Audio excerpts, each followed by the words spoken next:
And fourth cheat code వచ్చేసి substitution method. Substitution మెథడ్లో ఏంటంటే ఇప్పుడు జామెట్రీ తీసుకుందాం అనుకోండి. జామెట్రీలో ఇప్పుడు ఏదైనా క్వశ్చన్లో మనకు లైన్ కానీ లేదంటే సర్కిల్ కానీ ఏదైనా పాయింట్ నుంచి పోతుంది అని ఇచ్చాడు అనుకోండి, ఆ పాయింట్ ఏందో కనుక్కోండి అన్నాడు అనుకోండి. సో మనకు ఆప్షన్స్లో పాయింట్స్ అనేది ఇస్తాడు. సో మీరు డైరెక్ట్గా ఆ పాయింట్స్ అనేది వాడిచ్చిన ఈక్వేషన్లో సబ్స్టిట్యూట్ చేసేయండి.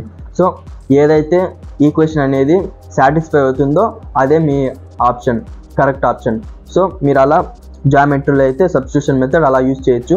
అండ్ ఇంకో ఎగ్జాంపుల్ చూస్తే మనకు ట్రిగ్నామెట్రిక్ ఈక్వేషన్స్లో ఏదైనా ఒక ఈక్వేషన్ ఇచ్చాడు అనుకోండి, ఆ ఈక్వేషన్లో ఉన్న టీటా వాల్యూ కనుక్కోమన్నాడు అనుకోండి, మనకు ఆప్షన్స్లో 4 టీటా వాల్యూస్ అయితే ఇస్తాడు. సో మీరు ఆ ఆప్షన్స్ అనేది మీరు వాళ్ళు ఇచ్చిన ట్రిగ్నామెట్రిక్ ఈక్వేషన్లో అక్కడ సబ్స్టిట్యూట్ చేసి ఆ ట్రిగ్నామెట్రిక్ ఈక్వేషన్కి ఏం ఆన్సర్ వస్తుందో ఒకసారి చెక్ చేయండి.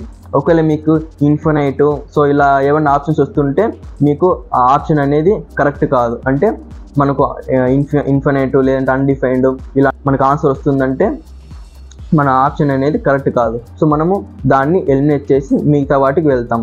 సో అలా మీరు సబ్స్టిట్యూషన్ మెథడ్ని ఇలా యూజ్ చేసుకోవచ్చు.